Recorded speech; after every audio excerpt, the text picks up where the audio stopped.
cuáles son los impactos que va a tener la pandemia desde las distintas perspectivas. Sé que lo van a abordar ustedes, yo me quiero concentrar un poquito más en la parte económica, social y en el quehacer político.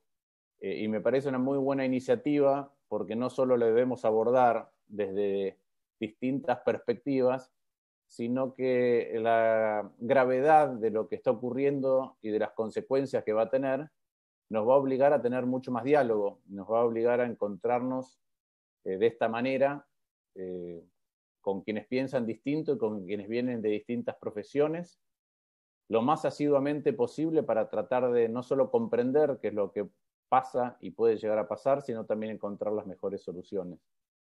En estos últimos días hemos tenido distintas iniciativas de diálogo, a veces prosperan de la manera que a uno le gustan, a veces tardan más.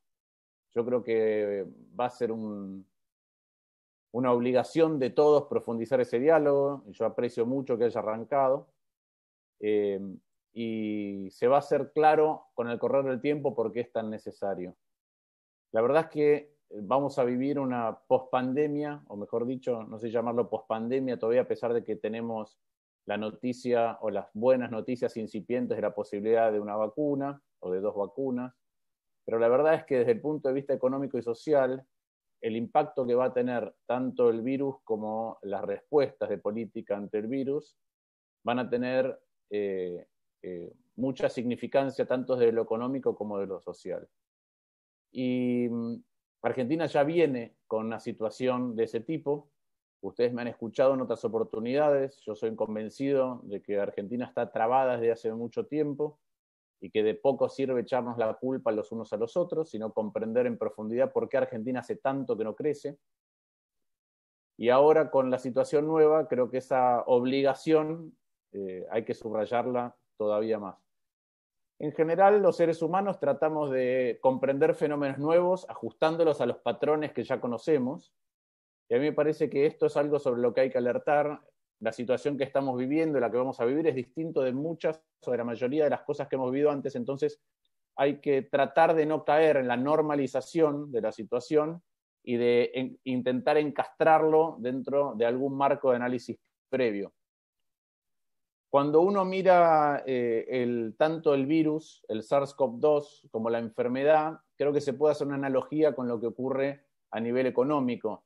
Del virus, como es un virus nuevo, todavía a pesar del tiempo que pasó y de los muchos esfuerzos y recursos que se ponen, todavía seguimos sin comprender algunas cuestiones. De la enfermedad, todavía también, fíjense que estamos hablando de por dónde deben ir las vacunas o inclusive los tratamientos. Hay tratamientos preliminares que no están todavía lo suficientemente validados y por ende no sabemos bien cuál es la respuesta. Pero en particular, a pesar de que nos hemos ido aproximando, las primeras dudas eran cuál es el nivel o la velocidad de contagio, la tasa de ataque del virus, y la segunda es cuál es la tasa de letalidad. Y al existir tanto asintomático, todavía no podemos calcular bien esas cuestiones. Bueno, con la economía pasa algo parecido.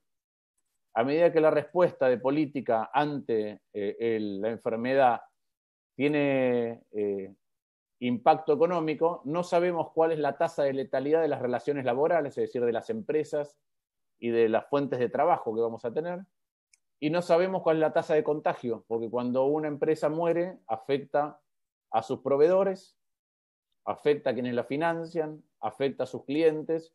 Entonces todavía no podemos estimar cuál va a ser el impacto definitivo. Lo que sí sabemos es que va a ser muy fuerte, ¿sí?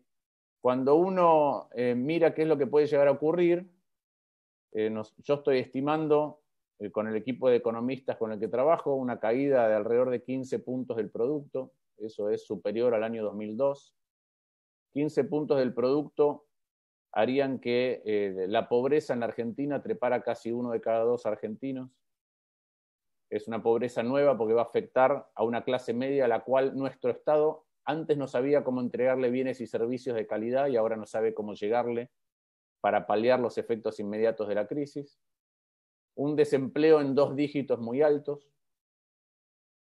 Un nivel de déficit que rondará los 7-8 puntos cuando uno tome la nación y las provincias, y además una deuda PBI que aún reestructurando con éxito, va a ser cerca de 95 o 100 puntos del PBI.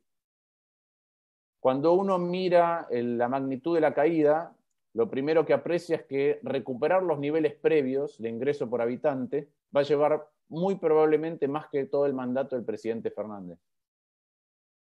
Y es por esto, tanto por la dimensión del impacto como por el tiempo en el que se puede curar ese impacto, que es imprescindible tener diálogo. Es imprescindible poderlo abordar desde los distintos saberes, pero también desde las distintas fuerzas políticas, con una interacción mucho, pero mucho más asidua.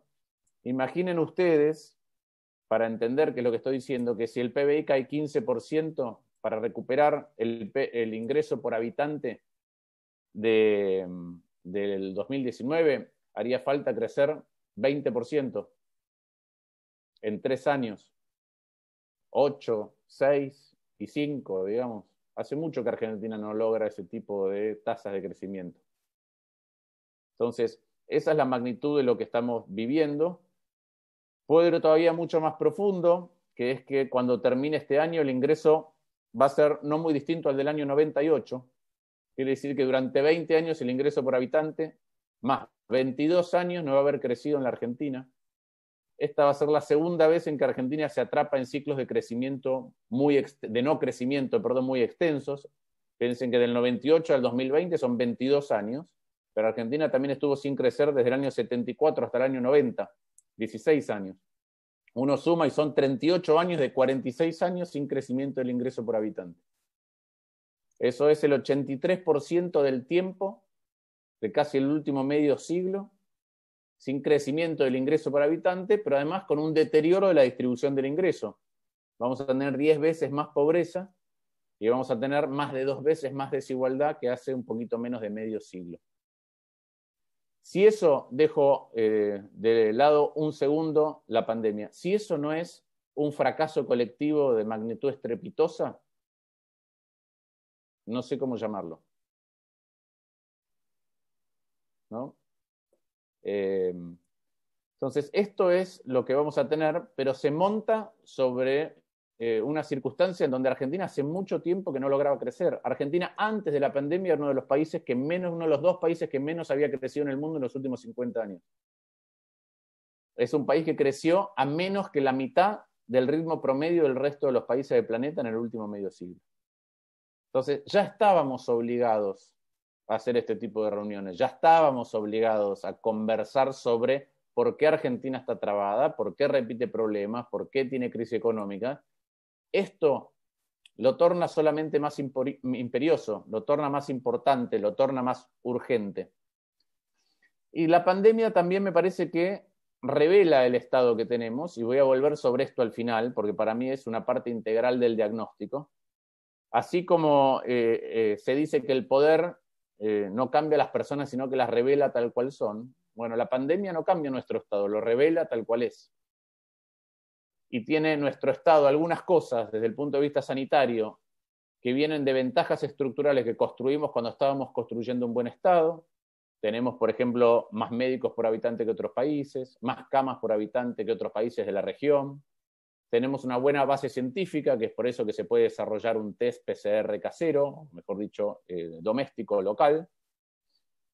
Pero es un estado que ha perdido músculo, que ha perdido ejercicio. Entonces, cuando llega la pandemia, no tiene buenas bases de datos, no tiene herramientas más sofisticadas, tiene mucha gente, pero no tiene la capacidad, por ejemplo, de hacer seguimientos como corresponde, de aislar rápido a aquellos que han sido contagiados y de seguir a aquellos que han estado en contacto con los contagiados, de discriminar el tratamiento de distintos usos entre distintas poblaciones. No es capaz de intervenir rápido en las zonas donde es más grave el contagio, como puede ser en los geriátricos o en las grandes aglomeraciones. Entonces tenemos un estado que ha perdido sofisticación y que, a pesar de que el virus tardó 100 días en llegar desde China hasta la Argentina, no pudo construir esas herramientas. Y aprendió de algunas cosas, y por eso entramos en una cuarentena temprana, pero no pudo ver algunas de las diferencias que tenía con respecto a esos otros países. Por ejemplo, en esos otros países el Estado o tiene más potencia desde el punto de vista de la gestión o más instrumentos, o las poblaciones, a veces es porque son más autoritarios también, o las poblaciones tienen un enfoque más colectivista. En segundo lugar, nosotros tenemos sectores vulnerables, ¿sí? Cuando pasó por, antes de que entrara en el tercer mundo propiamente dicho, es una frase o una expresión que ya no se usa, pero en las economías en vías de desarrollo, el virus había pasado por China, por supuesto, por Taiwán, por Singapur, por Corea, por Europa, y ahí, en todos esos lugares, los niveles de población vulnerable estructuralmente y desde el punto de vista del ingreso son en general más chicas. Por otro lado, nosotros tenemos informalidad, y por informalidad no solamente digo aquel que no paga los impuestos, sino aquel que no está incorporado al sistema crediticio. Entonces es difícil llegarle desde los bancos para que reciban una ayuda. Nosotros tenemos un gran sistema de seguridad social, bastante universal, pero la verdad que a la clase media no sabemos cómo llegarle para brindarle bienes y servicios y no sabemos cómo llegarle en la pandemia. No aprendimos a tiempo la enorme heterogeneidad que tiene la Argentina, particularmente en su distribución demográfica. Y aplicamos una cuarentena que es mucho más afín al ámbito metropolitano, por lo menos al principio, después se fue corrigiendo, pero el 3 de julio, es decir, hace poco menos de 2 semanas, yo tuve un Zoom con Catamarca. Y Catamarca tenía su primer caso, y sin embargo, el primer caso 4 meses después de que el virus llegara a la Argentina, y sin embargo habían tenido algún tipo de cuarentena, con lo cual habían tenido algún impacto económico. Ni que hablar, la provincia de Buenos Aires también es casi una federación dentro de una federación con realidades muy distintas. Entonces, de algunas cosas me parece que nos faltó y nos sigue faltando sofisticación a la hora de abordarlo como corresponde. Pero además, el virus, cuando llega, refleja otras restricciones que tiene nuestro Estado. ¿Qué restricciones? Bueno, tenemos un Estado que es deficitario. Entonces, a la hora de intentar gastar más recursos, no los encuentra.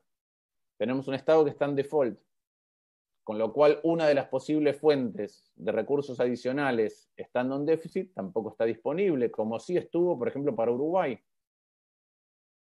Tenemos un Estado que hace mucho que no crecía, con lo cual o una economía que hace mucho que no crecía, con lo cual este impacto económico de la pandemia va a agravar la situación que antes describía. Tenemos un Estado que solo puede recurrir a la emisión, pero ya tiene inflación en curso alta y además una historia de altas inflaciones en Argentina. Entonces, como decía, el virus no es que modifica nuestro Estado, sino que revela muchas de las falencias de aquellas cosas que fuimos destruyendo o degradando de lo que fue un Estado que era uno de los mejores de Latinoamérica, por lo menos hasta la década del 60, y equiparable a muchos de los países de Europa que nos gusta admirar.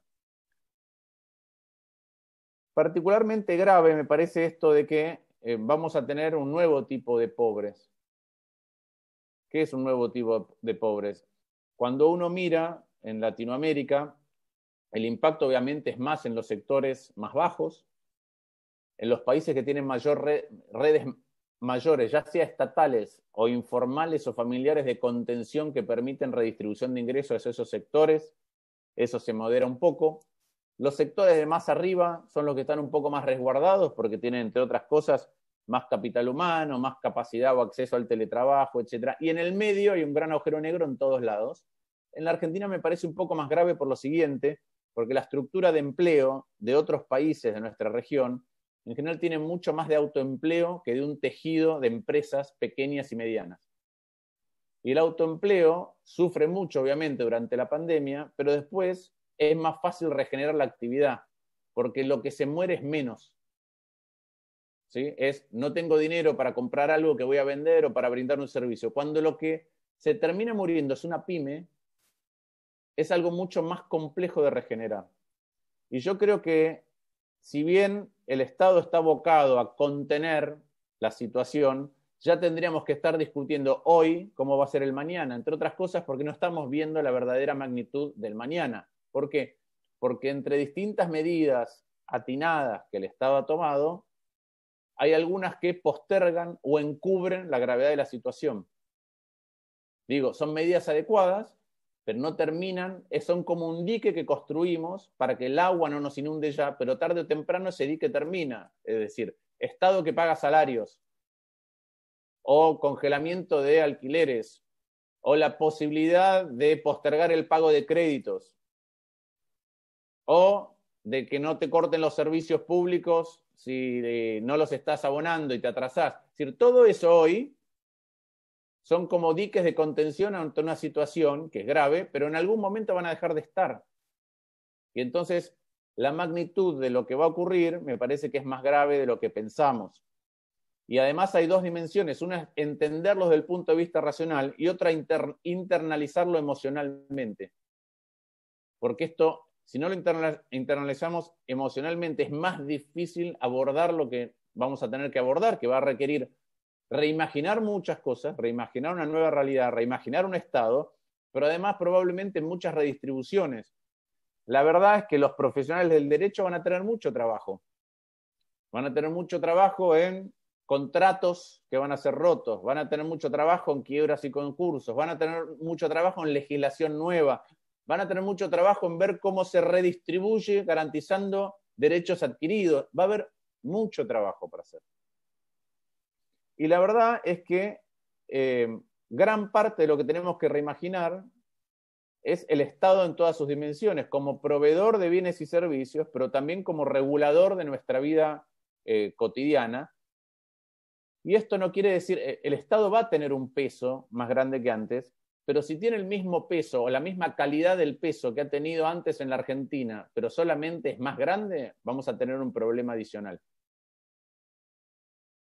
Entonces yo creo que ahí viene una discusión que es colectiva y es obligatoriamente de distintos grupos económicos, de distintos sectores, de distintos partidos, porque el Estado es lo más grande que tenemos desde el punto de vista del impacto económico como regulador de nuestra vida. Es el espacio colectivo, el espacio común más grande, ¿no? Es responsable de la salud, de la educación, de la justicia, de la defensa, de la seguridad, de las leyes, de la infraestructura, en gran medida, de la manera en que interactuamos, de las instituciones blandas, de la cultura con la que interactuamos entre nosotros.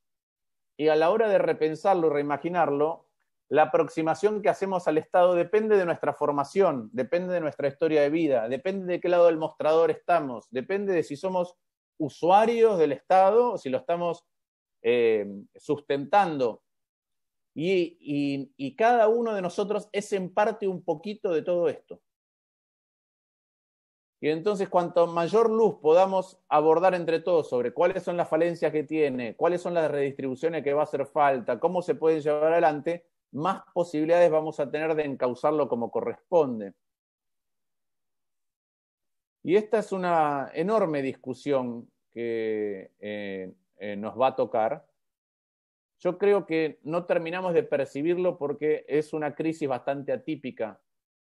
Voy a usar un ejemplo que por ahí no es muy agradable, pero si esto fuera un bombardeo en el medio de un conflicto bélico y uno mira a su casa y está destruida, ya sabe lo que perdió. Tiene una noción emocional de lo que ya no está y que hay que reconstruir. Esto no es así. Entonces no hay todavía un sentimiento de pérdida, y por eso lo digo desde el punto de vista emocional colectivo. Hay un montón de sectores que obviamente la están pasando muy mal, pero no hay un sentimiento de aquello que va a tener que ser reconstruido post pandemia de manera colectiva. Lo podemos pensar, pero hay un momento que si no lo internalizamos emocionalmente es muy difícil abordarlo como corresponde, sabiendo que vamos a partir de un lugar más bajo, sabiendo que hay cosas que va a haber que reconstruirlas. Y creo que en particular en el Estado vamos a necesitar paradigmas distintos, vamos a necesitar entender qué es lo que pasó y no volver a lo mismo de siempre. Vamos a tener que tener una visión estructural de cuál es el rol que tiene que tener, de lo que pasaba antes, del impacto que tenía y de la nueva coyuntura. Vamos a tener que pensarlo con más rigurosidad. Vamos a tener que ver cómo imaginamos cuáles son las prioridades que debe tener y cómo las debe abordar, cuál es la mejor forma de hacerlo, cuál es el mejor método en el proceso de toma de decisiones. Y antes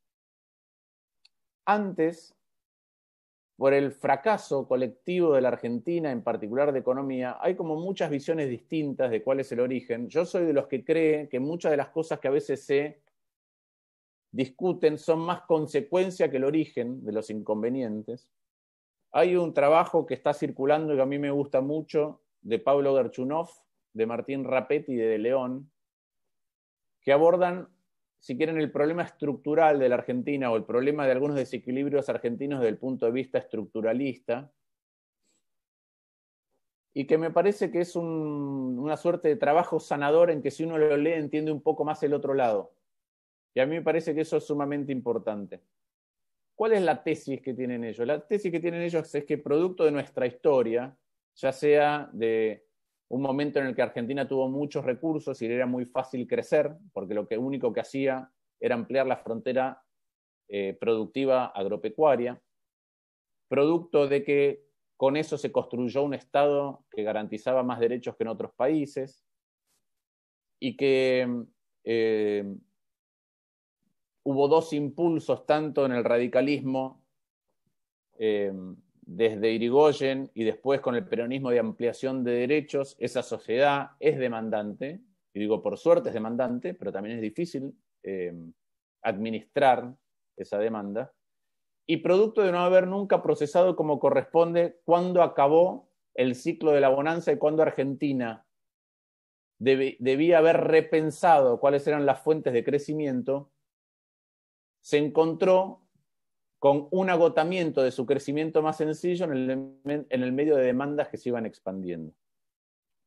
Entonces, a ese contexto, estos autores lo que le agregan es lo siguiente, dicen, eso generó que la Argentina tenga como dos equilibrios en materia de combinaciones de política pública. Hay un equilibrio social, ese equilibrio social requiere un tipo de cambio más bajo, es decir, un dólar más bajo, y por ende salarios más altos, y más gasto público.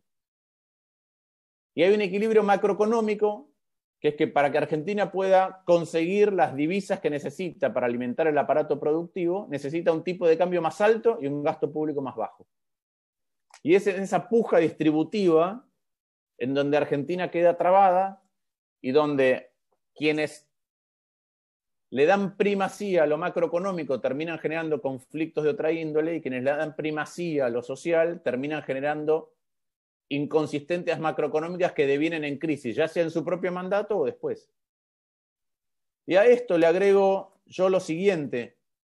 Hay algo, en mi opinión, que es lo que hace que la distancia entre el equilibrio social y el equilibrio macroeconómico sea cada vez más grande, y ese algo es la improductividad relativa de nuestro Estado comparado con otros estados del mundo. Es decir, cuando Argentina empieza a perder la carrera de la productividad estatal, hace que la distancia entre los dos equilibrios sea más grande. ¿Por qué? Porque yo tengo un Estado que está preocupado por el equilibrio social y es malo gastando, va a terminar gastando más para poder atender esas demandas sociales de lo que debería o de lo que podría. Y al mismo tiempo, cuando hace eso, va a generar una dificultad más grande a la hora de exportar. ¿Por qué? Porque dentro de todo el combo de bienes y servicios que se compran y que son un costo a la hora de producir, el más importante en términos de magnitud es el Estado con su carga tributaria y los bienes y servicios que da. Si la combinación de bienes y servicios que da con la carga tributaria va perdiendo la carrera de la competitividad con otros estados, lo que hace es que sea más difícil exportar el Estado argentino indirectamente. Ustedes saben que nosotros, los servicios estatales en la jerga económica son por definición no transables, pero no son no transables directamente. Es decir, yo no puedo ir a jubilarme a Suecia, ni estudiar en Alemania, ni tomarme el AVE en España. Tengo el tren que tengo acá, la jubilación que tengo acá, la universidad que tengo acá. Entonces parece que no competimos. Pero en el fondo los estados siguen compitiendo a través de los bienes y servicios que el sector privado produce y que tienen que competir con los bienes y servicios privados de otros países. Entonces, cuanto peor es el Estado, más difícil es exportarlo, con lo cual más alto el tipo de cambio que necesito. Y entonces, esto de no abocarnos a tener un Estado que quiera ganar la carrera de competitividad con respecto a otros estados, es decir, que quiera ser mejor que otros estados, está tensionando cada vez más la relación entre estos dos posibles equilibrios. Y esto ya venía de antes, que es lo que, en mi opinión, explica mayoritariamente por qué Argentina, como decía, está trabada y no puede crecer. Y si antes lo teníamos que abordar, pero no era obvio, ahora que el PBI va a caer, los recursos van a caer, pero las necesidades van a aumentar, tenemos que reimaginar el Estado. Y si somos capaces de reimaginarlo en serio y rigurosamente, vamos a encontrar, a pesar de lo malo que nos va a ocurrir en materia de impacto económico, un mejor sendero a futuro. Vamos a partir de un lugar más bajo, pero quizá podamos encontrar crecimiento sostenible desde el punto de vista económico y desde el punto de vista social. Ese Estado que tenemos que reimaginar tiene que ser sensible, porque tiene que atender las necesidades sociales, que van a ser más grandes, y tiene que ser riguroso en la administración de recursos, porque tiene que lograr que no se acumulen inconsistencias macroeconómicas. Y eso, si somos capaces de crear ese Estado que sea riguroso y sensible, vamos a poder sentar o darnos a nosotros mismos un instrumento fundamental para crear una sociedad que sea moderna, porque queremos una sociedad moderna, pero que sea de iguales. Ni que sea moderna para pocos, que es lo que pasa hoy, ni de iguales en el subdesarrollo, que también es lo que pasa hoy. Entonces, frente a este escenario, si quieren, catastrófico, apocalíptico que les contaba con respecto a lo que va a pasar con la economía, hay, si tenemos la madurez suficiente, la capacidad de dialogar suficiente, la rigurosidad a la hora de abordar lo que vamos a tener que abordar, la generosidad y la empatía con el otro, existe la posibilidad de ir a otro lugar. Existe la posibilidad de encauzar algo que hace mucho tiempo que Argentina no tiene encauzado. Insisto, somos uno de los países que menos creció en los últimos 50 años. Somos un país que tuvo el 83%, estuvo atrapado en 2 ciclos que representan el 83%, donde no tuvimos crecimiento por habitante. Amén de haber padecido todas las crisis de todo tipo y color, que por ahí los alumnos no, pero los docentes sí recuerdan. Entonces existe esa oportunidad, y para mí esa oportunidad es fundamental en varias dimensiones. Primero, otra vez, porque creo que es la posibilidad de destrabar la Argentina, pero además por algo que cuando el año pasado, presentando el último libro que escribí, que se llama Debajo del agua, y hacía este diagnóstico, recorrí el país de manera presencial, no como esta virtual, hacía una pregunta inaugural a los estudiantes, y era que levantara la mano aquel que tenía deseos, lo tentaba, ya había planificado o decidido irse a vivir afuera. Y eso lo hice en ámbitos de alto poder adquisitivo y en ámbitos de bajo poder adquisitivo. En la ciudad de Buenos Aires y en el interior. Y la verdad es que en la ciudad de Buenos Aires hay más gente que se quiere vivir afuera. En los ámbitos de mayor bienestar socioeconómico hay más gente que se quiere vivir afuera.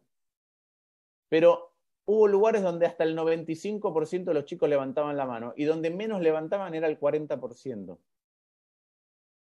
Y cuando uno preguntaba por qué, los jóvenes elaboran y dan su propia respuesta, pero básicamente las respuestas caen en 2 categorías principales.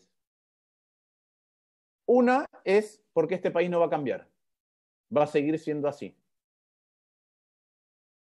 Y la verdad que cuando uno mira el desempeño de tanto tiempo que yo mencionaba al principio, hay que darles la razón.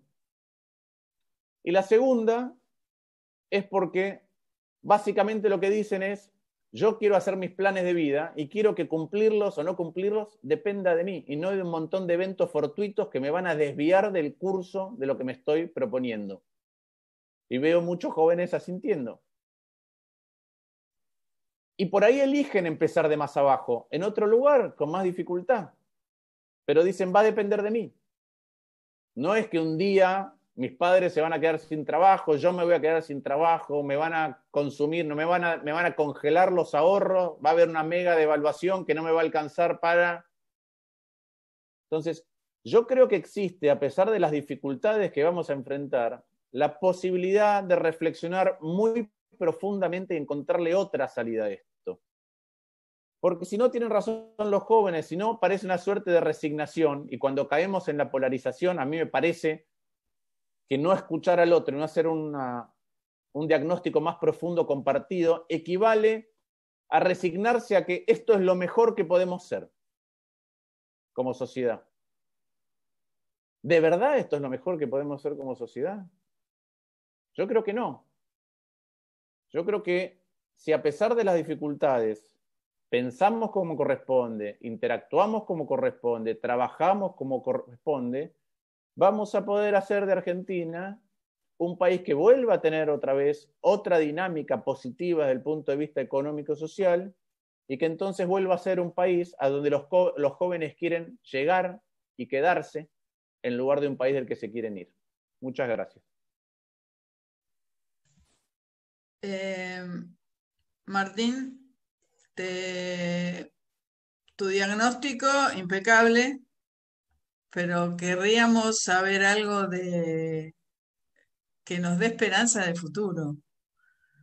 ¿Cuáles serían puntos, si yo te dijera la Argentina va a despegar, vos qué puntos considerás que son los importantes que tiene el país a partir de los cuales puede llegar a despegar de esta crisis que vos has impecablemente detallado?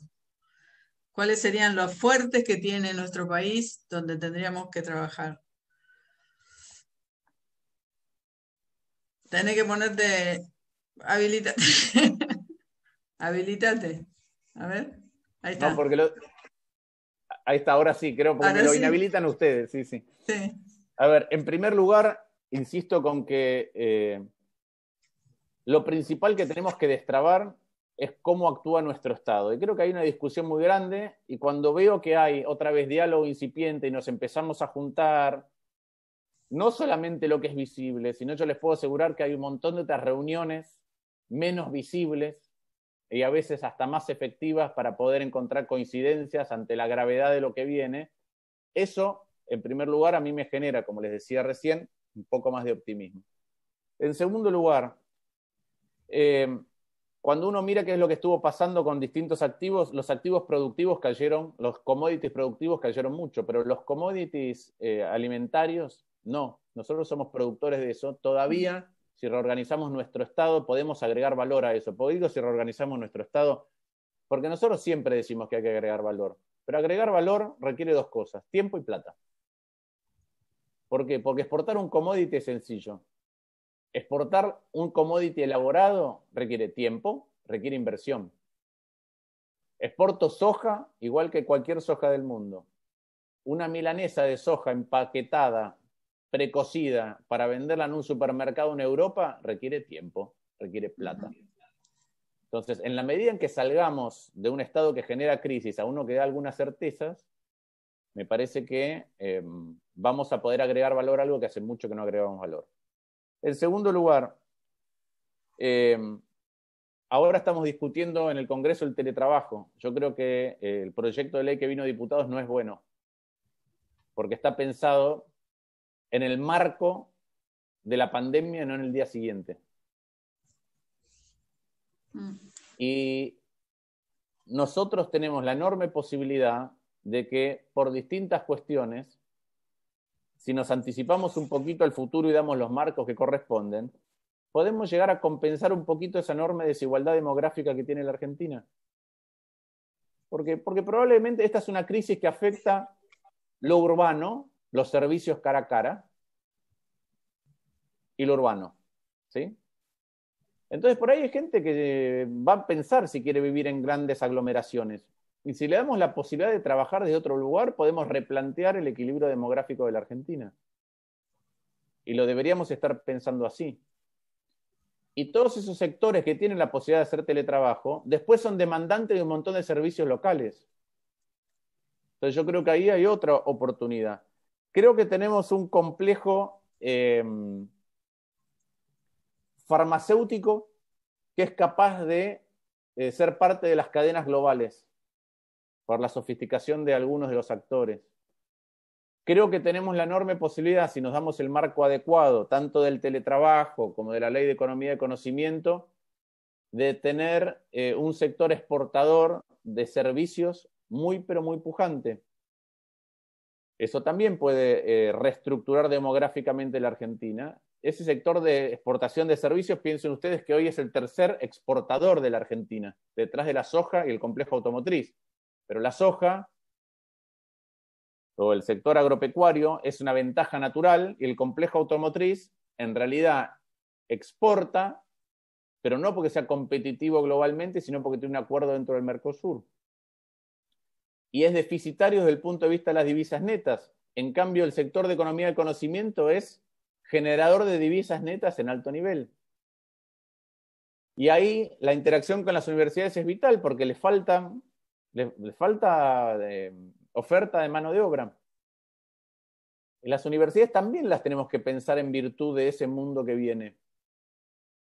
Hoy justo tratamos un proyecto de ley en Senado, en la comisión de un plenario de Ciencia y Tecnología, Presupuesto y Educación, sobre cómo incentivar ciertos tipos de carreras que no solamente son las de ciencia y tecnología, pero aquellas donde vemos que va haciendo falta generar más mano de obra calificada.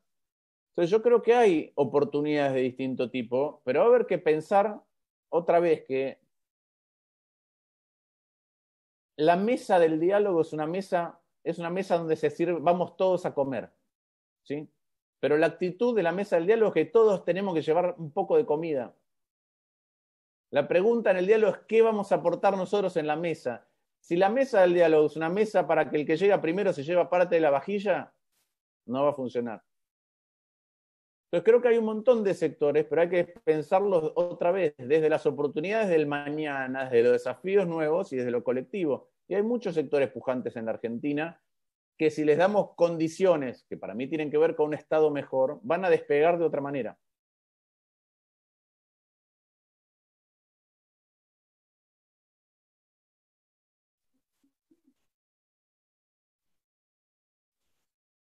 Eh, Martín Bilbao, ¿me escuchás? Porque se cayó de vuelta Patricia. Bueno, le formulo unas preguntas, senador, que están en el chat de los participantes. Hay una que es, ¿por qué los gobiernos de distintos signos políticos han prometido bajar el gasto público y nadie lo pudo hacer?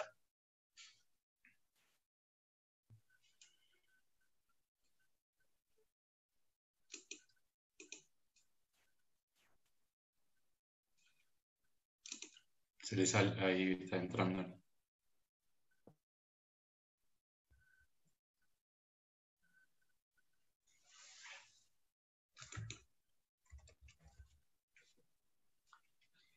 Hola, acá.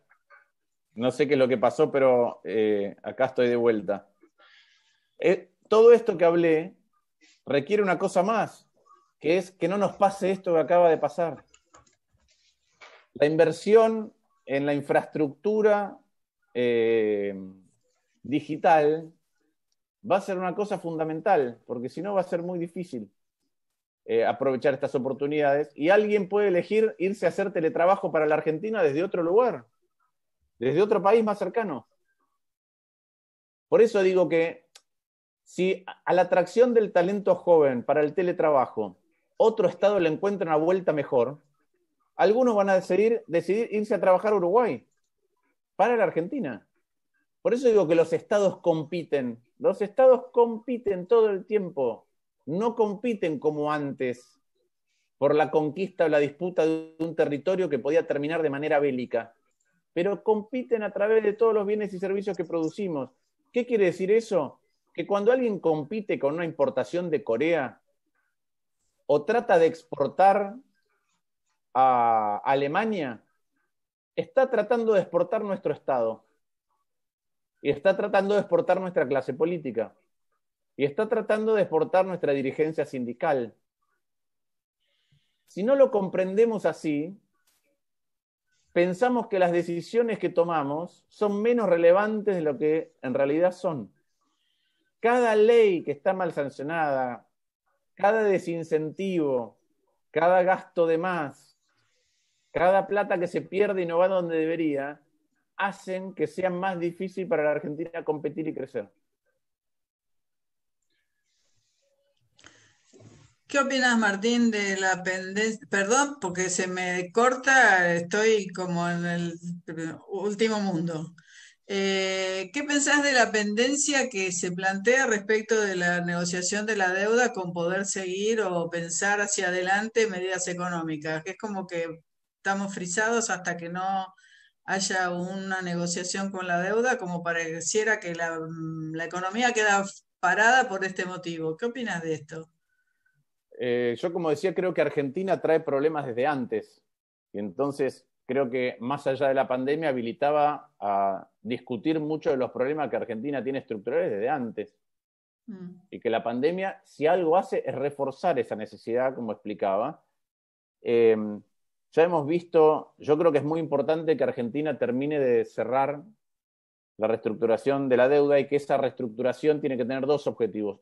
Uno es el que dice todo el tiempo el ministro, que es la sustentabilidad. Pero también hay otro, que es la forma en que la cerremos, va a habilitar o no que fluya capital a la Argentina al día siguiente y que va a ser muy necesario, en particular para las empresas privadas y para las empresas privadas grandes, que a su vez van a ser las que van a poder, desde financiar, atraccionar la demanda del resto de las proveedoras de empresas grandes, que sí son pequeñas y medianas. Entonces yo creo que hay que encararla o hay que pensar la negociación desde esas perspectivas. A mí me parece que la oferta desde la perspectiva de la sustentabilidad o desde la perspectiva del precio es lo suficientemente buena, pero me parece que hay que terminar de cerrarla de buena forma porque es importante para lo que puede tener disponible como herramienta al día siguiente Argentina o no para reactivar. Bien. No sé si hay preguntas en el chat. Creo que te están... Hay algunas, ¿querés que las leemos? Sí, Hay una dale, del doctor Garobio, que es coordinador también del Congreso. ¿Qué opinión le merece la postura del presidente de Uruguay, que el sector político debería hacer un ajuste y el sector privado va a levantar al país? En primer lugar, creo que el doctor Garobio tiene todas las preguntas porque en la imagen lo veo como cerca de Dios.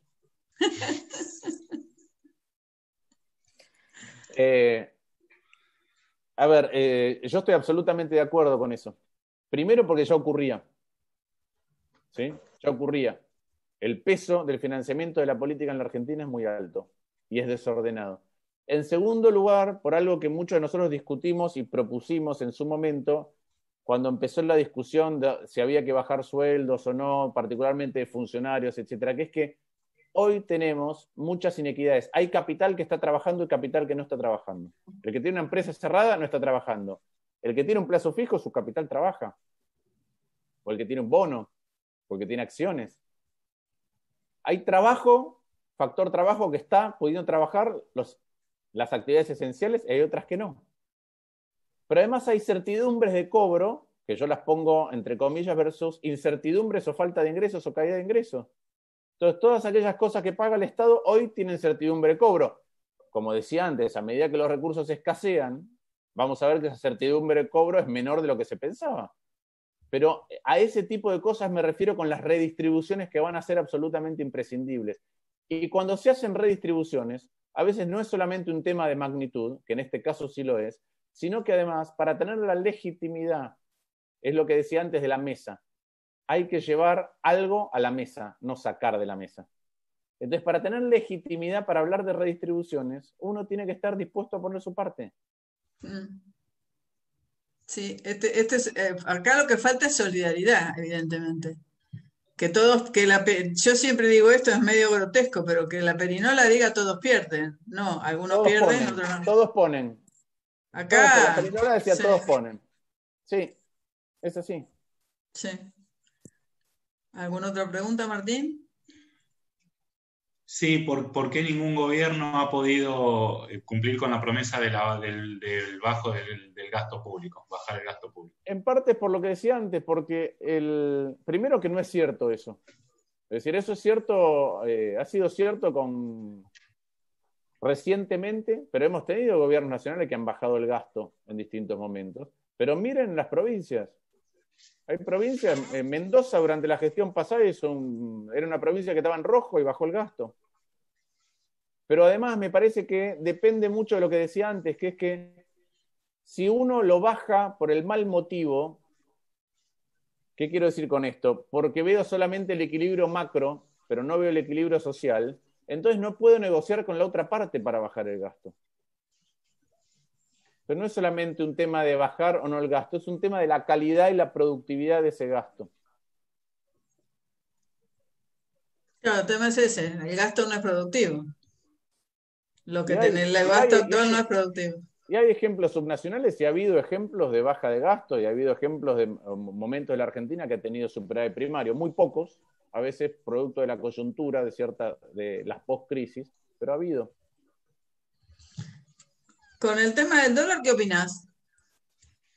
¿Qué quiere decir con el Mantener, tema? sí, mantener, es decir, dólar libre, dólar semilibre, dólar... Bueno, pero hoy no están dadas las condiciones para tener ni siquiera ese tipo de discusión, porque vos tenés un estado deficitario que se financia con emisión, la propensión argentina a buscar dólares de distinta manera para distintos usos, más una reestructuración que todavía no está cerrada. Entonces, hoy por hoy, la verdad que necesitas sí o sí algún tipo de control de capital. Y solamente vamos a poder salir de los controles de capitales en la medida que resolvamos algunas de estas inconsistencias macro grandes que tenemos.